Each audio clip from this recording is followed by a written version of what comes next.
السلام عليكم ورحمة الله وبركاته.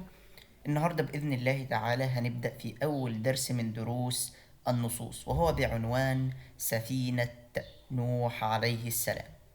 طبعا كلنا نعرف أن ربنا سبحانه وتعالى ما كان ليعذب قوم إلا بعد أن يرسل لهم رسولا يدعوهم إلى عبادة الله سبحانه وتعالى. فأرسل الله سبحانه وتعالى سيدنا نوح إلى قومه، وكانوا يدعوا أو يسموا بنو راسب. فدعا نوح قومه بنو راسب إلى عبادة الله سبحانه وتعالى، ولكن بنو راسب لم يؤمن بدعوة نوح إلا عدد قليل منهم. ثم أخبره الله سبحانه وتعالى: يا نوح أنه لن يؤمن من قومك إلا الذين آمنوا، وطلب منه ألا يحزن إلى آخر طبعا الآيات اللي احنا سنتعرف فيها مع بعض. وأمره بأن يصنع السفينة. طبعا كلنا بندرك ونعرف قصة سيدنا نوح، السفينة اللي أمره أن يصنعها الله سبحانه وتعالى، ويضع فيها من كل زوجين اثنين، ذكر وأنثى، زي ما الصورة موضحة قدامنا. سفينة بتمشي أو بتسير في الماء، وفيها من كل زوجين اثنين، ذكر وأنثى. طب تعالى، الدرس بتاعنا هو بعنوان سفينة نوح عليه السلام. هذه الآيات القرآنية من سورة هود. إذا في الامتحان اوعى يضحك علينا ويقول لنا هذه الآيات من سورة، علشان الآيات بتتناول أو بتحكي قصة سيدنا نوح، على طول نختار سورة نوح. لا، هذه الآيات من سورة هود.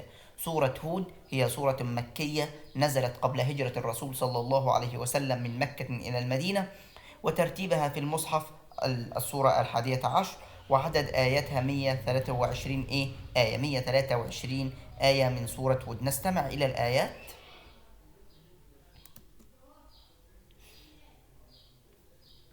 وأوحي إلى نوح أنه لن يؤمن من قومك إلا من قد آمن فلا تبتئس بما كانوا يفعلون واصنع الفلك بأعيننا ووحينا ولا تخاطبني في الذين ظلموا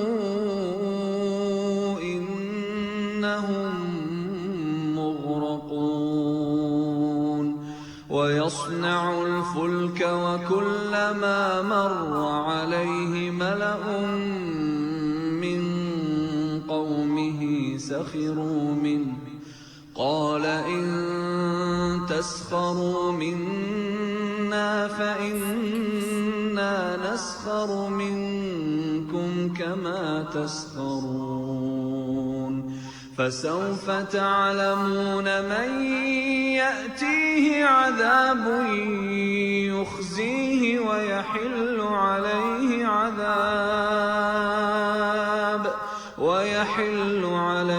عذاب مقيم حتى إذا جاء أمرنا وفارت النور قل نحمل فيها من كل زوجين اثنين وأهلك إلا من سبق عليه القول ومن آمن وما آمن معه إلا قليل وقال اركبوا فيها بسم الله مجريها ومرساها إن ربي لغفور رحيم وهي تجري بهم في موج كالجبال ونادى نوح ابنه وكان في معزل يا بني اركب معنا ولا تكن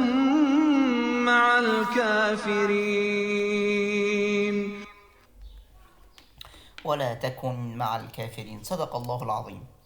إذن هذه الآيات، في بداية الآيات قال تعالى: بسم الله الرحمن الرحيم، وأوحي إلى نوح أنه لن يؤمن من قومك إلا من قد آمن فلا تبتئس بما كانوا يفعلون واصنع الفلك بأعيننا ووحينا ولا تخاطبني في الذين ظلموا إنهم مغرقون.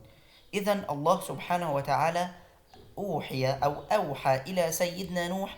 معنى أوحى أي أخبره عن طريق الوحي أنه يا نوح لن يؤمن بدعوتك من قومك إلا الذين آمنوا فلا تبتئس.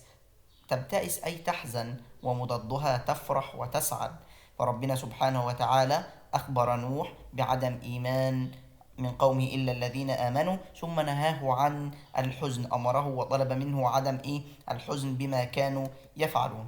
ثم القوم هم جماعة من الناس، والجمع أقوام. واصنع الفلك، الفلك هي السفينة. واصنع الفلك بأعيننا أي في رعاية وحفظنا، في رعاية من الله وحفظ منه، ومضادها إهمالنا. ولا تخاطبني أي لا تكلمني وتحدثني، ومضادها تصمت. الذين ظلموا أي يقصد بها الكافرين.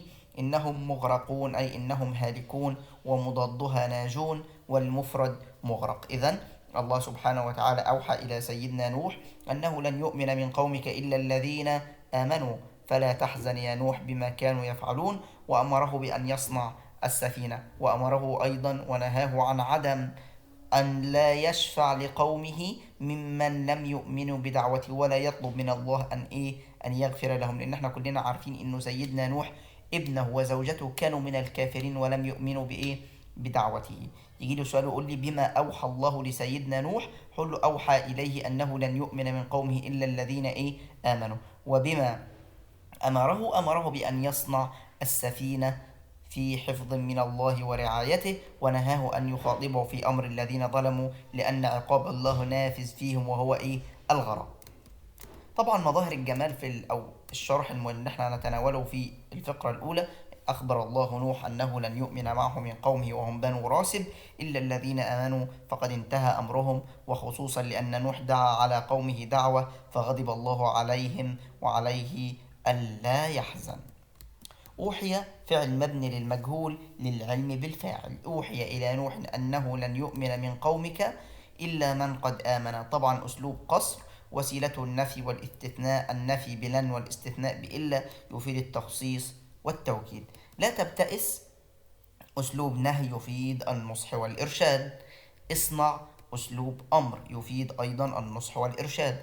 لا تخاطبني، طبعا لن هي إذن أسلوب نهي يفيد تحريم التعقيب على حكم الله سبحانه وتعالى.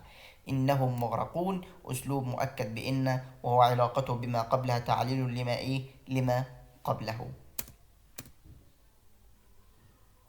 يقول الله سبحانه وتعالى ويصنع الفلك وكلما مر عليه ملأ من قومه. الملأ هم الجماعة وجمعها أملاء. سخروا منه، السخرية هي الاستهزاء، ومضادها الاحترام والتعظيم والتوقير.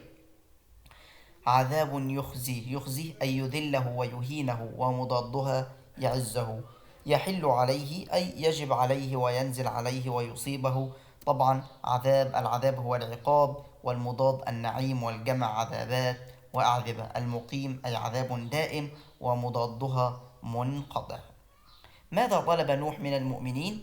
طبعا وماذا طلب من ابنه؟ طبعا دي الأسئلة اللي ممكن تقابلنا. طب تعالى نشوف الشرح بتاع الآيات دي قبل ما نجاوب على الأسئلة. أمره بأن يصنع السفينة، طبعا تحت عناية ووحي من الله سبحانه وتعالى.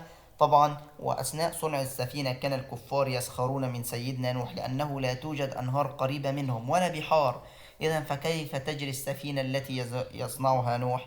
فأمره الله بأن أخبرهم سيدنا نوح أنه سيسخر منهم كما تسخرون. فهو متيقن ومتأكد أن الله سبحانه وتعالى سينصره، وستأتي اللحظة التي يسخر فيها نوح من جهل الكافرين بقدرة الله سبحانه وتعالى.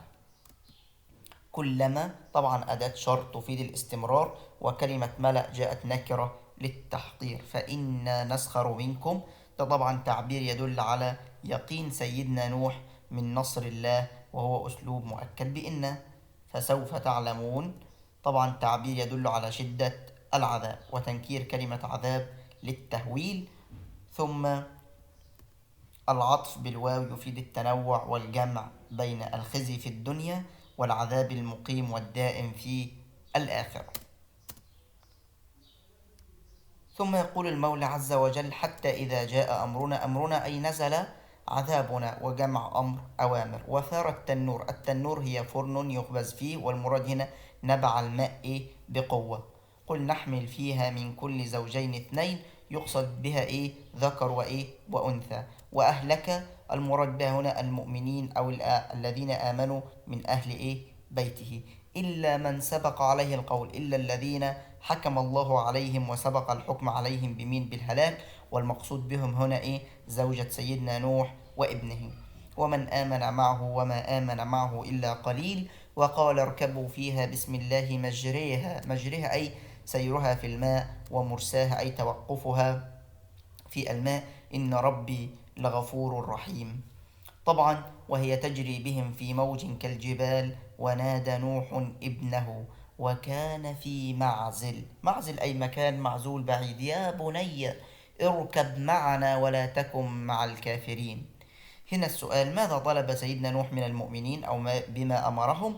طبعا أمرهم أن يركبوا السفينة. وماذا طلب من ابنه؟ أن يركب معه أيضا ويؤمن بالله ولا يكن مع الكافرين.